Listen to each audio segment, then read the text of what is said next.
Hello, hello, hello. Happy Tuesday, everybody. Welcome to Who's Getting Sued. I am your host, Natalie Pierre Lewis, the owner and operator of NPL Consulting LLC, a business formation firm. What that means is I help you get your business paperwork together, help you get your legal steps together so that you can be an official business in these streets and get all the benefits of being a business. Okay, I've been a business and trademark attorney doing these things for over 18 years. I've had multiple careers in the realms of entrepreneurship, the law, education, hospitality, and administrative support. And most important, I am very passionate about making business and legal education as accessible to everyone as possible. Not everybody has the time, the money, or the desire to go to business school or to law school, but a lot of you have amazing business ideas. And if you're going to be successful in business, there are just some things that you need to know. So that's why I get on here weekly and I do my best to explain those concepts. Now, if you've been here over on the Tickety Talk, I have been also going over the terms and services, of what's happening here on TikTok, because TikTok's terms and services aren't much different than the terms of and services that we find on other platforms. TikTok is just being very clear about what they're doing with your information. Okay. But if you want to hear my live readings and explanations, catch me on TikTok in the AM. I'll be doing that Monday through Wednesday. Okay. But here on the evening show, we learn business and legal concepts using pop culture and celebrity news. Okay. So if you hear your favorite celebrity in here, please don't be shy. Get in the conversation, okay? I want the participation. I know, I can see y'all. Look, I see y'all over here with the likes on TikTok. I appreciate that. Make sure that you guys are in the chat. Let them know that your girl is in here teaching these things, right? I've really reevaluated I'm going to use social media. And I've realized that, it's not about me monetizing on here. It's really about me getting my information out here. I'm not going to stress myself out over that monetization factor, because honestly, it doesn't matter to me. That's not my bread and butter. But what I want is to get the word out there. That is my mission. My mission, the reason I started this, was to educate the average person on what they need to know in terms of starting a business properly. Okay. So if nothing else, guys, please share this out to your people, and get the populars and the likes, so they know your girl is here. All right, let them know. Ooh, ooh, ooh. Okay. So first story that we are going to talk about tonight has to do with copyright infringement. Okay, how many of you guys have ever participated in painting a mural? Have any of you ever participated in painting a mural, meaning a painting on the wall? Okay, let me know. So I know we have a lot of artists in the in the audience. So let me know. Anyway, so here I'm gonna read the facts to you. Okay, so in 1982. An artist by the name of Todd Atkinson painted a mural on the side of a train and a water tank, with water tank written in red, outside of a building in Clover, South Carolina. The building was a bar that was literally called the Water Tank. Oh, yay, 100 minutes. Yay. Hey, J9, how you doing, honey?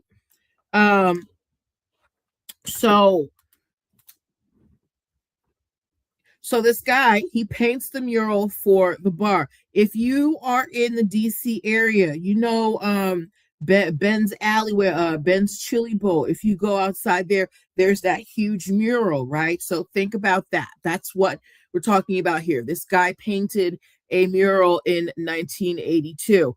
No, we're not taking guests right now, friends. Yeah.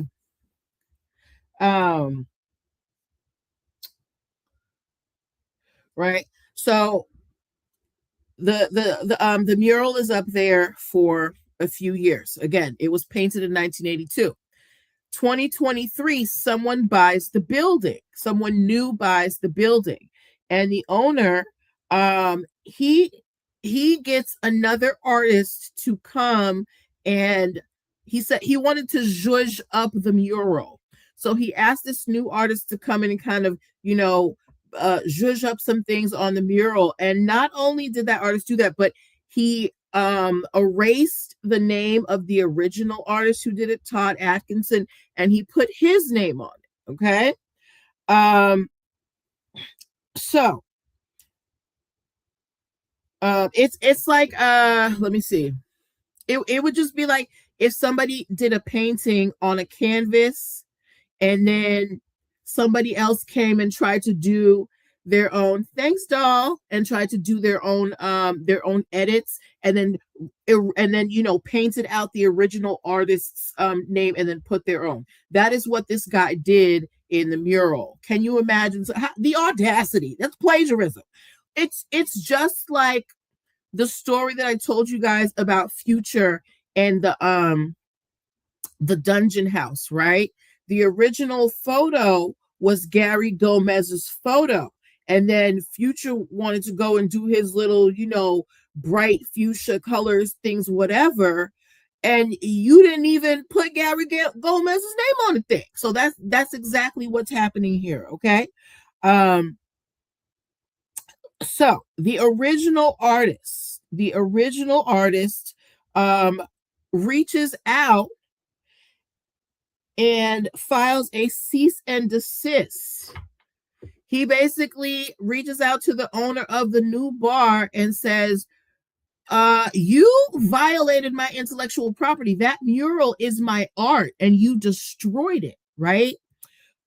So now keep in mind, Todd, he did this painting way back in 1982. Back then, people weren't really thinking about, copywriting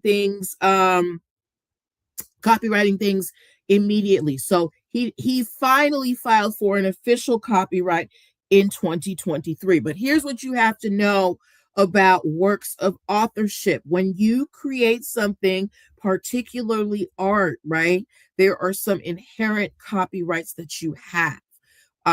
It be at just being the creator. Now, if you want to get anything legal done, you're gonna need to go and get that legal copyright, the one, and file it with the government. But in terms of, for lack of a better term, common law, there are some common law copyrights that attach the moment you create something, right? So Todd, the original artist, he files for a copyright in 2023, and it got granted in March of 2024. So he thank you guys for everything. Oh my gosh, I feel so rich. I feel like I need to like dance for y'all or something. Hey, ooh, right. All right. So then the guy who painted over the mural, he was just like, he was just basically trying to blow it off. He's like, if the artist cared that much about the painting, he should have bought the building himself, blah, blah, blah, blah, blah. But there is a rule called let me get it for you, the Visual Artists' Rights Act. The Visual Artists' Rights Act. When an artist makes a mural, okay, it is, you cannot touch it for the span of their lifetime. That is their work. You're not allowed to touch it. Okay. And by wiping his name out and then, redoing things, you have mutilated his work. You changed it. It's like if I went, I got the script to your book, or the file for your book, a book that you've been working on for years, and then I went and I changed major parts of it, and then I put my name on it. This is plagiarism, and it's copyright infringement. So Todd took the new artist to court over this mural, and he won. They had to pay him $158,000. $158,000 for some copyright infringement, y'all. Okay. So I say that to say this: don't go defacing murals, because you can be sued for copyright infringement. Murals are art. again, but the lesson we need to learn here, we need to protect our art with copyrights, with legal copyrights. If we, yes, we do have some inherent copyrights when we create something, but if you want the legal right to go to court and file a lawsuit, having a legal copyright is going to just cut the problems by 4. Okay, so rather copyright early than have to scramble at the end. All right. Okay, this next story I wanted to talk to you guys about because, again, everybody is so worked up over these new TikTok terms of service, right? And they're like, because TikTok has told us exactly what they're doing with our information. They're saying we are taking everything that you do on this app and we are using it to train our AI models. And we might be using it, for commercials and things like that. They're being very direct, very, very direct with us as to how they are using our information. And apparently that is something that lawmakers are looking to get into because 2 Congress people, excuse me, 2 House representatives, one from the state of Texas and one from the state of Pennsylvania, have just submitted the Train Act, which would essentially it would make it mandatory for AI companies to tell you how they are if they are using your information and how they are using your information. Essentially, you could just file a form and say, ah! Hold on, I just dropped my tablet. Hold on. You could file a form and say, hey, I want to know if you used my work, right? Now, how many of you think that this is a good idea? How many of you guys think it would be a good idea for we as the average citizen to be able to, contact the AI companies and say, hey, I want to know if you've used any of my information? How many of you guys would like that? Let me know in the comments. Let me know. Would you want the ability to be able to reach out to these AI companies to see exactly how they're using your information? Are they using it to, create some type of, AI person? Are they using it to, I don't know what they're doing with these AI models. They're using AI for everything these days. Sometimes I'll be like, when I see an AI assistant, I'll be like, does this really need an AI assistant? Anyway, but they have submitted this bill for approval. So if it was to get approved, essentially you would be able to check up on the AI companies to see if they're using your information. Now, of course, there is the possibility of abuse and people just bothering the AI, the AI companies. But I mean, you're making so much money off of our information. I feel like it comes with the territory. You take the good with the bad. Okay, if you're going to take all of our information and make it and use it to make money off of and enrich yourselves, then we can ask you exactly how you're enriching yourselves. That's how I feel about it, right? Are y'all okay over here on the team? Everybody, yeah, somebody type something in the comments. Let me know everything's okay. Let me know you can see me. Can you see me? Okay.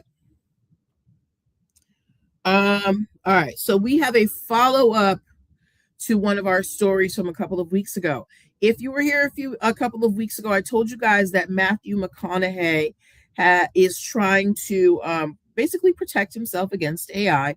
So he has trademarked certain phrases that he's said from movies like "All right, all right, all right," and his voice and his image. Right. Here's the thing: a legal expert looked at it. Thank you, Miss Kentucky. A legal expert looked at it and he was like, look, I understand what Matthew McConaughey is trying to do, but this ain't it. This is not the way to do it. what he's saying is Matthew McConaughey is basically trying to trademark his vibe. That's not what trademarks are about. Trademarks identify goods in a market, right? If you're trademarking your voice, Matthew McConaughey, what's the market for the voice? So while Matthew McConaughey has made the attempt to trademark all of these things about himself, he may not be successful. But it is kind of a first step that Hollywood is taking to protect their images and their right of publicity against AI, right? Um, uh, uh, Following up on that, um, in terms of celebrities fighting back AI, there is a new organization that has been founded. It's called the Human Artistry Campaign. Okay, they it's some of the major names are Jennifer Hudson, The Roots, Jill Scott, Jimmy Jam, Scarlett Johansson, Kate Blanchett, Shaka Khan, CeCe Winans, and Yolanda Adams. These artists and more, and some of the production houses, they are getting together to stand against AI. They're like, look, AI is putting our livelihoods in danger. They can basically train their AI to do anything. They are actively taking money out of our pockets, right? So, they could take scenes from people's movies to, mimic their movements and things like that. So artists are very afraid of AI and how and its ubiquity and how it's being used. Meanwhile, the movie houses ain't said boop, because the movie houses are like, oh, bring on the AI, girl. I don't know if you remember the story I told you. They were trying to get the actors, the actors in like the SAG-AFTRA, the Actors Guild, they wanted them to sign over perpetual use of their images, their AI images, in like any production forever, and they only wanted to pay them $250. Like houses like Warner Brothers and Disney wanted to pay actors $250 to be able to use their face in any movie, like a background actor, at any time forever. Disrespectful. Okay, so the artists, they're getting together. They don't like it. They don't like the AI. They're like, get it out of here. It's stealing from us. But AI is not going anywhere, and it's I don't know. We have to get a rein on it. Okay. All right. Next story. Okay. Does anybody like drag queens? Have any of y'all ever been to a drag show? Or anybody like RuPaul's Drag Race? I do. I'm a RuPaul's Drag Race stan. I love watching it. I love watching the reruns. They got them on Roku, and I think they have them on Pluto too. Anyway, so I love drag queens. I think they're very artistic, especially if they're on RuPaul's Drag Race. They have to know how to make clothes. They got to know how to sing. They got to know how to dance. They got to be athletic. It's a lot. But there are drag queens outside of RuPaul's Drag Race. You just had a drag show about a month ago. Oh, cool. Very nice. Okay, but outside, there are tons of drag queens outside of the RuPaul's Drag Race world. One such drag queen goes by the name of Patty Gonia. What does that sound like to you guys? Patty Gonia. Patty Gonia. Patty Gonia. Okay. What do you think of when you hear Patty Gonia?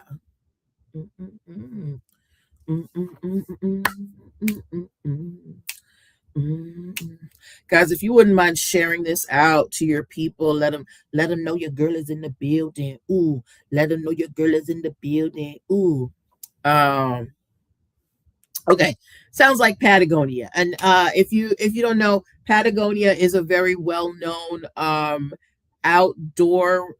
outerwear company. They make, like, thank you for sharing, they make like coats and things like that, right? So here is what happens. Patagonia not only is a drag queen, but is an environmental activist. Patagonia cares about the environment, all right? And says that the drag name was inspired by the Patagonia region in South America. By the way, that is also the inspiration for the clothing brand. So both of these entities, Patagonia, the drag queen, and Patagonia, the outdoor clothing company, were both inspired by a region in South America called Patagonia. Okay. So in 2022, Patagonia, the outerwear company, they find out that Patagonia, the drag queen, was actually in talks with other brands. Like she was about to get some brand deals with brands like the North Face and Hydro Flask. Mind you, these are direct competitors to Patagonia. Okay. So it's like, okay, here's exactly what it's like. You know the Nicki Cardi beef, and everybody was like, what when all the rappers were like choosing sides. It was like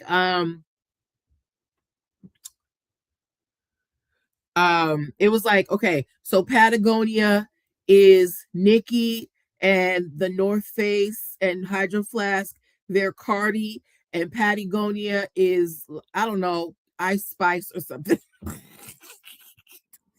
You know how there were all these wars, right? So Patagonia, the outerwear company, they're like, Patagonia, what you doing, girl? No, you can't be going over to our competitors and trying to make brand deals, right? Um for, and it was for fundraising. Um it's for, so they said, look, you can use your stage name,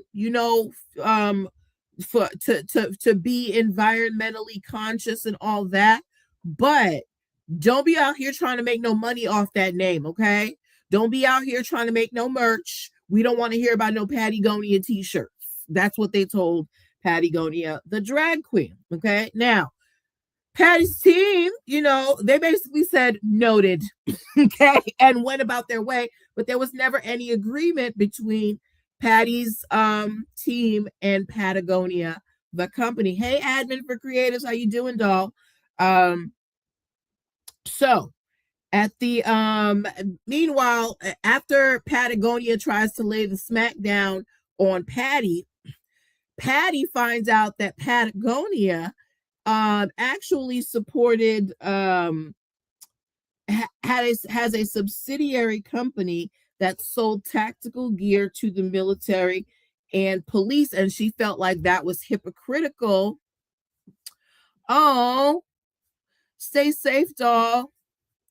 So Patty the drag queen finds out that Patagonia has a child company that donated money and tactical gear to the police, and she's like, that doesn't really jive with your, thank you for the heart, me, that doesn't really jive with your eco-friendly you know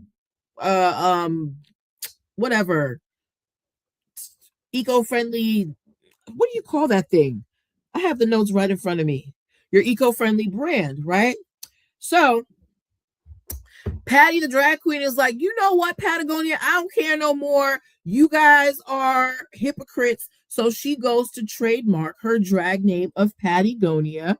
For and she also got a domain, patagoniamerch.com, and started selling merchandise, t-shirts, hoodies, and stickers with Patagonia Hiking Club on them. So the drag queen Patagonia, she says, you know what, Patagonia, you guys are hypocrites. I don't want to hear nothing you guys got to say. So she files her trademark. Yes, girl. So she files the trademark for her brand for t-shirts and merch and things like that, and stickers that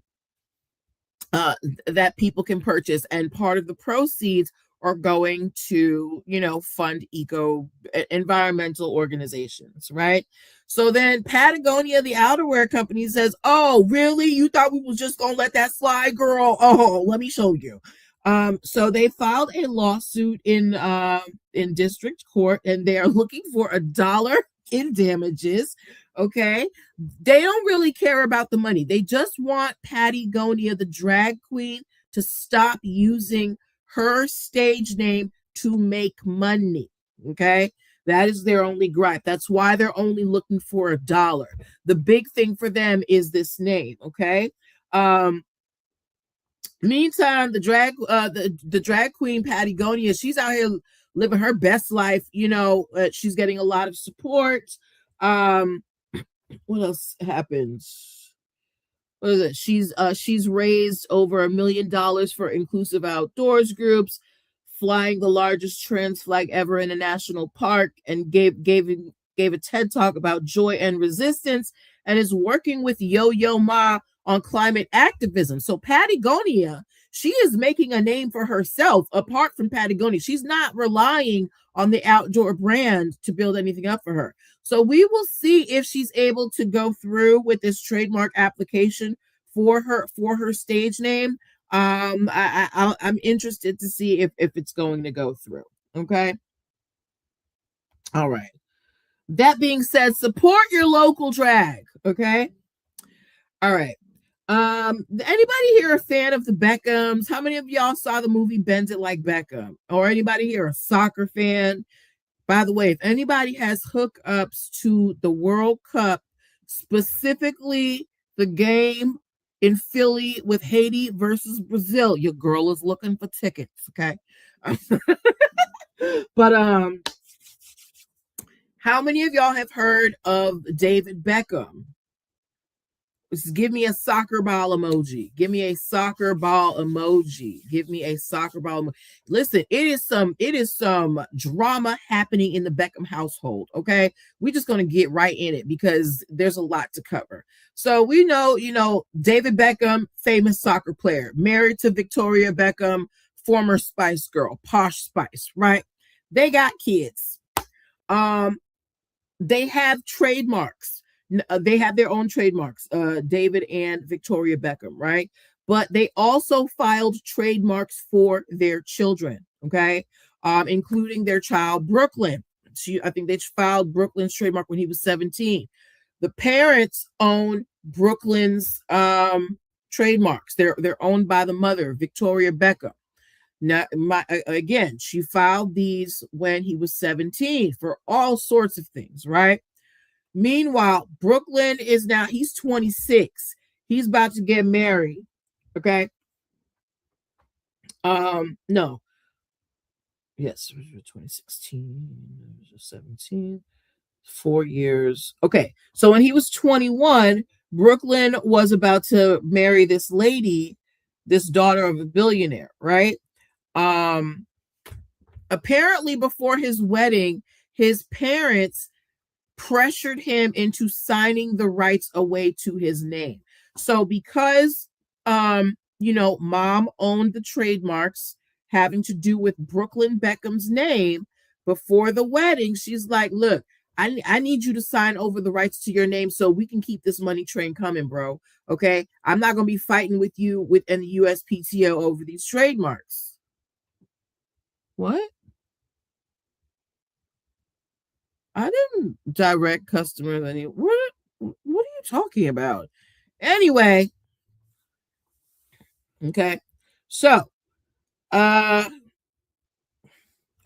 So yes. So right before, okay, do you remember when Todd, who was it? Todd said that, who was it? One of the Housewives franchises, one of the husbands contested the prenup because they said that they were blindsided. They asked them like 24 hours before the ceremony or something. I just remember it was always somebody contesting a prenup saying they didn't have enough time. But basically before the wedding, The parents didn't want no problems with Brooklyn Beckham and getting this money. They had him sign away the rights to his name, right? Um and now fast forward to this year, Brooklyn, he's 26. And now he's saying that he wants his trademarks. He wants to be able to use his name to make money. Apparently he has like a barbecue sauce. No, he has a hot sauce, a Cloud 23 hot sauce that he's selling, and it's doing well. But he's like, I can't make money with my name. I want my parents to give me back my stuff. So then it brings into it calls into question, when parents get trademarks for their children. Kids can't own their own trademarks. They just can't, right? So when parents get trademarks for their children, what should be the rules in terms of when that child reaches the age of majority, which is usually 18? Should there be a stipulation that if you get a trademark for a child before they are the age of 18, that when they turn age 18, it immediately transfers to them? Right? Because he had no say in the matter of his parents trademarking his name. They just did it.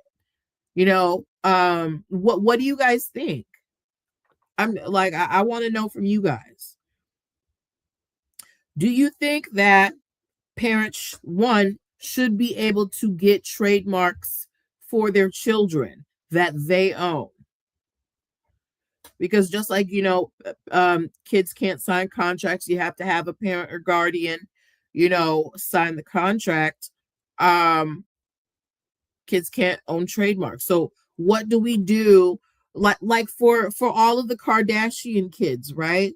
North and her brothers and sisters and Chloe's kids and all of them, right? What if when those kids get to a certain age and they can run their own brands, right?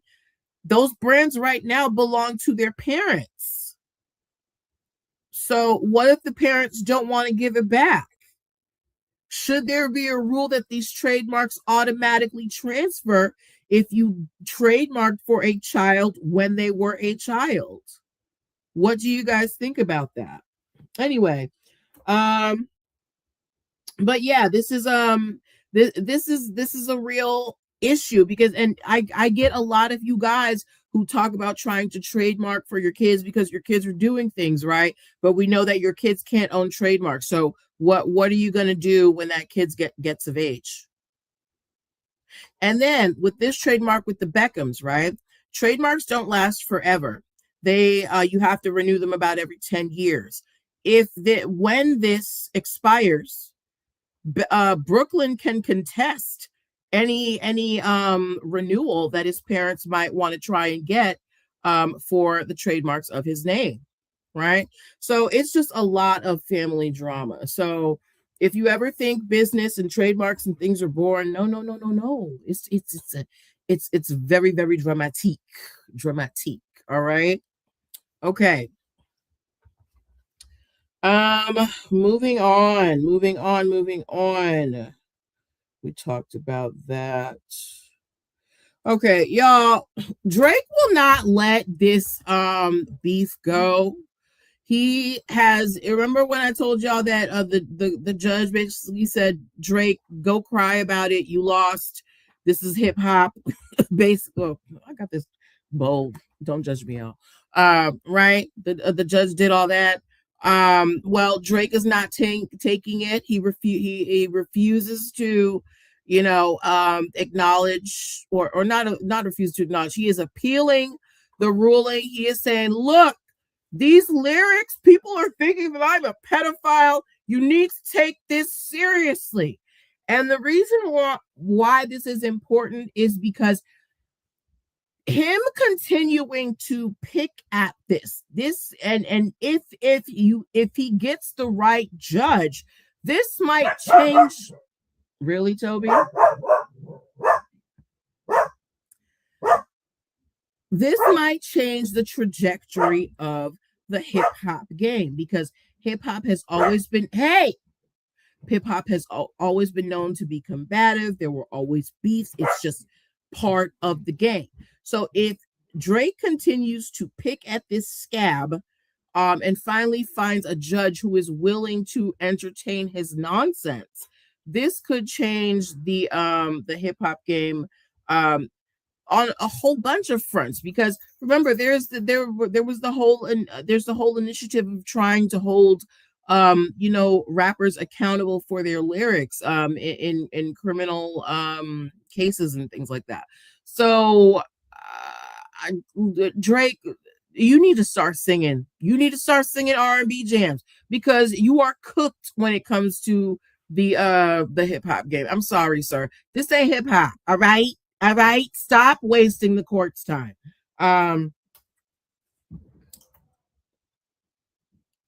Okay. Let's get over here. Ooh, how many of y'all used to watch Dr. Phil? If you ever watched Dr. Phil,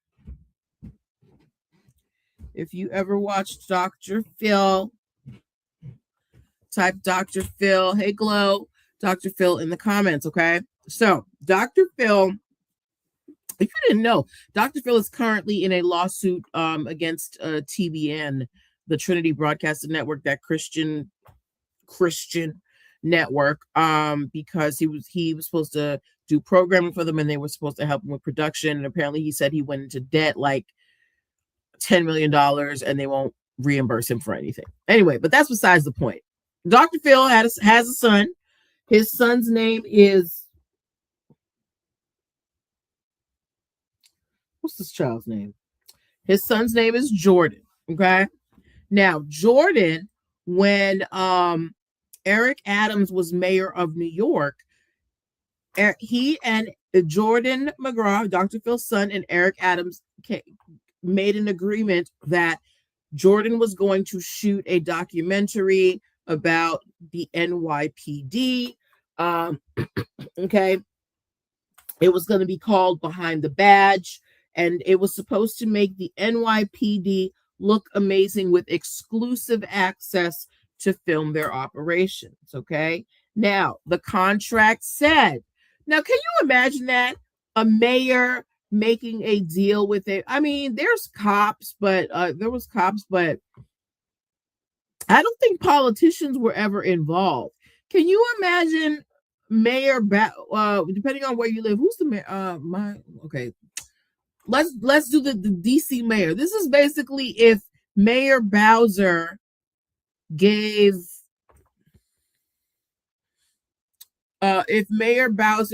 like Northwest the permission to shoot a documentary about DC's police force. This is what was happening in New York while Eric Adams was mayor. Okay, so he made a deal with Phil McGraw's son, Jordan. Now, there was a stipulation that the NYPD was supposed to be able to vet the material. And, if they didn't like something, it would be cut, right? So they filmed it. They gave it to the NYPD to view it. NYPD said, we don't like this, this, and this. Take it out. Jordan said no. Okay. He did not do that. And he is continuing to try to distribute it. Now, in this documentary, they say that the identities of undercover officers are revealed. There was codes to back rooms and things like that. So they are really concerned about security measures with this documentary, but they are suing him. The city of New York, now under Mayor Mamdani, they are suing him for breach of contract because, again, it's said in the contract that the NYPD was going to be able to vet the material and have final say over what material ended up in the documentary. As well, they have to preserve the safety of their officers, right? But Jordan McGraw, he's like, I don't care. I'm just going to play it anyway. And he's still trying to get this this documentary out here. Actually, if one of y'all want to try and see if it's possible to find the documentary Behind the Badge by Jordan McGraw, see if it's available online, because the city of New York is pissed. Okay. Okay, I just got a notification from the TikTok, so I gotta do this. This broadcast is brought to you by this selfie light. Okay, y'all see it? It's beautiful. It made me look all great and glowy. Okay, this is me. This is me with the light. This is me without the light. See how sad that look? This is me with the light. If you want a light like that for filming, I've had this light for over 2 years. It's very sturdy. Just check out the shopping bag. You ain't got to buy nothing. Just put it in the bag. Just let them know that you're looking. Okay, please. The only reason I do shoppable lives is because they push the shoppable lives out more. So yeah, take a look in the bag. Okay. Okay. So yeah. So that is the Jordan McGraw story. So yeah, so there is a public safety component. These officers, if their identities are revealed and they're undercover, that could put their lives in danger. So so the city of New York is not playing with Jordan McGraw. Okay. All right. Do I have anybody watching from the great state of South Carolina? I have anybody watching from the great state of South Carolina? Or anybody have roots in South Carolina? Apparently they have a lot of cattle out there. So much so that they have different farms, and people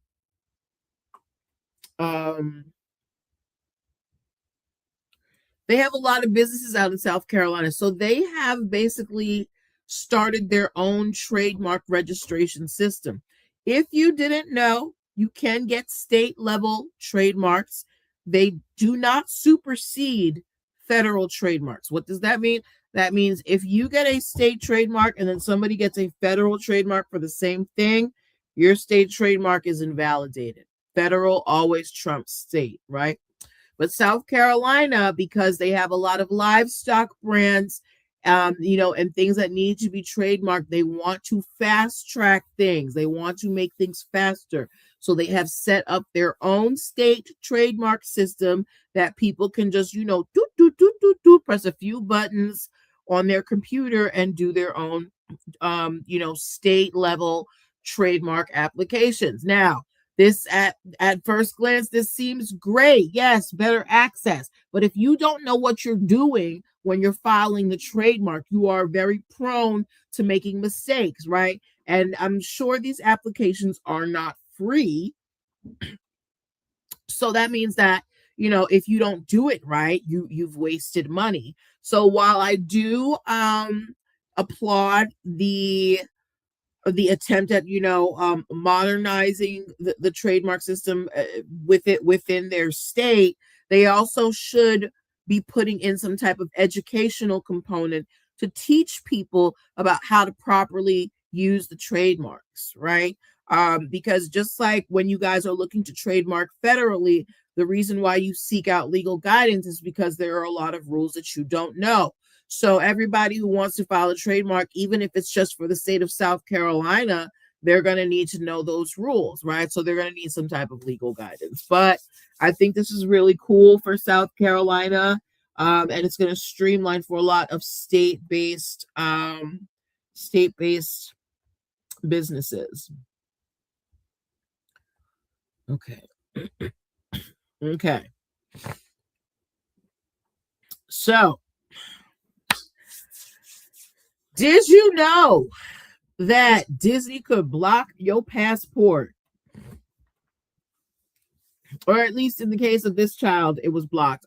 Disney blocked a kid's passport because the child had a name from Star Wars. The parents had given the child the middle name Skywalker, right? They were in Britain.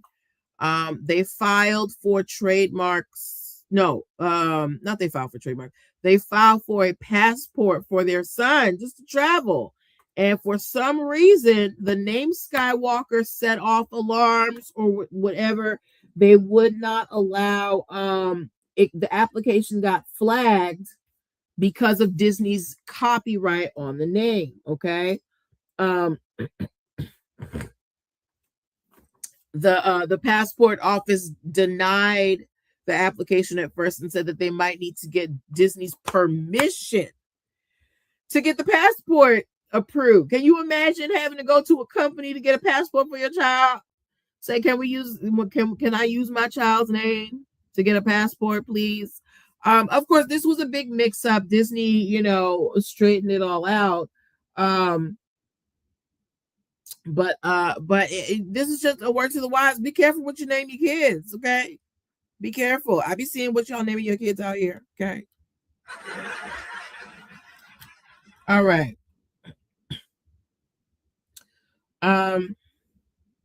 Okay. Harry Potter fans. Harry Potter fans. Harry Potter fans. Ooh. There we have a David and Goliath battle going on between Warner Brothers, who owns, all of the Harry Potter trademarks right now, and a small brewery in Canada. Okay. So this brewery in Canada by the name of Hubtown Brewing Company, they have something called butterbeer soda. Butterbeer soda. It is just soda that tastes like root beer. No, like butterscotch. Tastes like butterscotch, okay? They applied for trademarks in Canada. There was no trademark in Canada for butterbeer. Warner Brothers had a trademark in the United States, in the UK, in China, in Japan, but not in Canada. Okay? So now keep in mind, this butterbeer has been being sold in Canada since 2019. In 2024, so 5 years, of butterbeer success in Canada, Warner Brothers comes up and is like, "Oh, we want to file a trademark for butterbeer in Canada."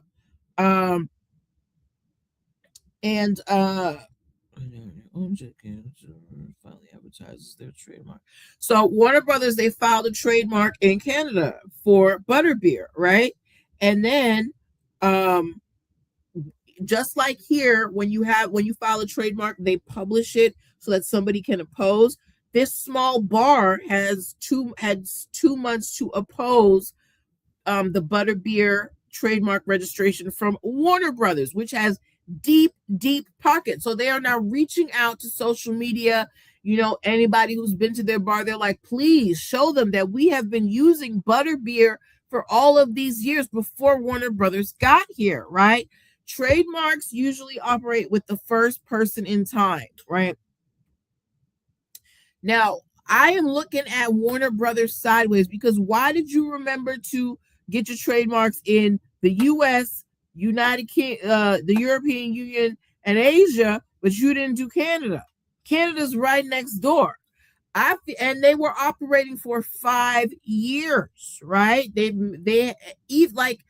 would have to rebrand everything, which would cost a grip. I really hope that they win this against Warner Brothers because it just wouldn't be fair. Warner Brothers, it was you dropped the ball by not making sure that butterbeer was trademarked, in Canada. Because Harry Potter came out at least the early odds, because I remember reading the books when I used to work at Children's Hospital, and that was in the early odds.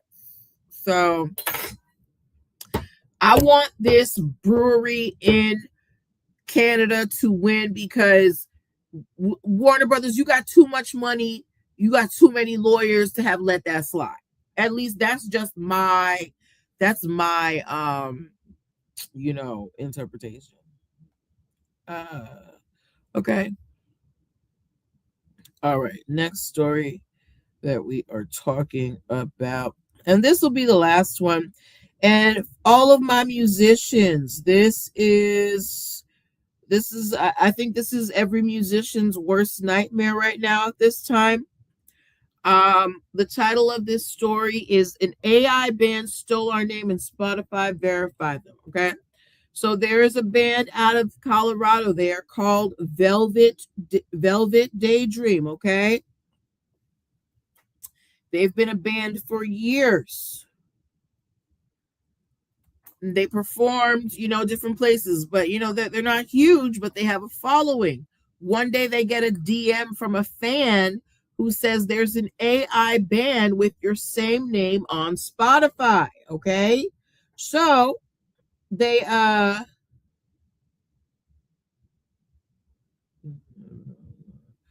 now, if I don't know much about the AI music industry, I don't want to know, but because it's AI, because it's just a few prompts, basically you can churn out a lot of music, right? And because this AI band got verified on Spotify, their music was being added to playlists. People were mistaking the real actual band for the AI band, right? The band was actually losing out on streams, on playtime, on opportunities because of this AI band. Okay. Now the band, they went to go apply for a trademark for their band name and they were denied. Um, so now they're trying to figure out, how do we get back, like AI really just stole their whole swag, their whole name. They are fighting AI for their name. I really think this is an artist's worst nightmare to they have to fight against, they're literally fighting rage against the machine for real. Okay. But this is why trademarking early matters, because if they just tried to trademark their name like within the last year or so. Now granted, not every band is looking for massive fame, but if you're going to be putting music out there, at least protect yourself. So I hope that they're able to overcome this, but my musicians out here, you really have to protect your work before you're putting it out here on the internet. If you need help with that, please check out Admin for Creatives. Okay. She teaches you how to bulletproof your music business. Okay. And then I think, yeah, that is the final story that I have for tonight for you guys. I will be dividing these stories up and putting them on social media later. um Make sure, and I will be reading some more of the TikTok policies tomorrow. I think we're going to do the branding policy in the morning. Actually, let me look that up right now for you guys. So if you happen to be up in the morning and you're just scrolling and you want to learn some, hold on. Tomorrow we will be talking about,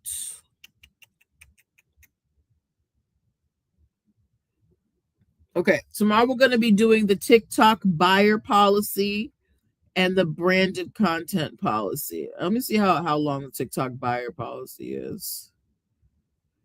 Actually, no. I want to do the branded content policy first because that's what a lot of you are worried about. So we're going to do a deep dive tomorrow morning into the TikTok branded policy, um, branded content policy. So set your notifications. Be on 7-ish. Anytime between 7 and 7:30 is probably when I'll be on. And we will go over that. So take care of yourselves. Have a great night on purpose. Talk to you later. Bye.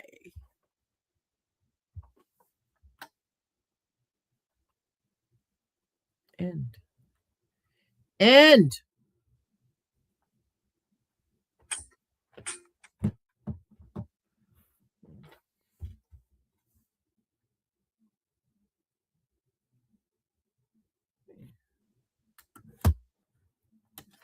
What the fuck is restriction?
What? No.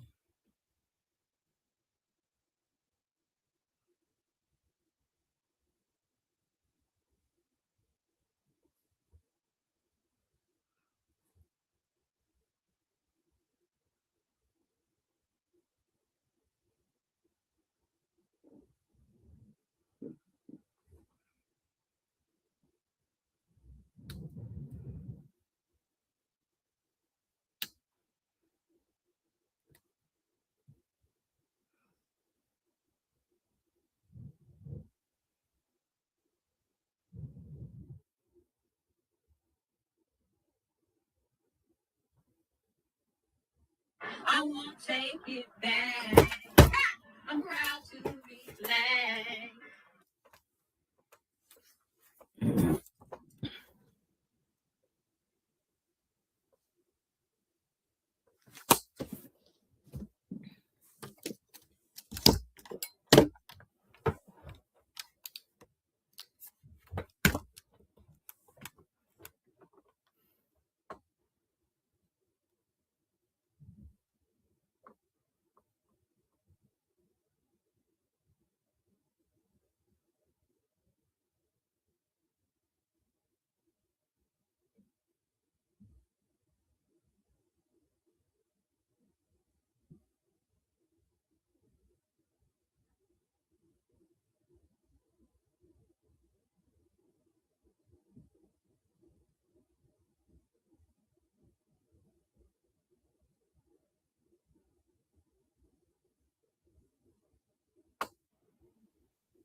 Black. Why don't you stream on TikTok anymore? Oh, buddy, don't get me started. Oh, buddy, don't get me started.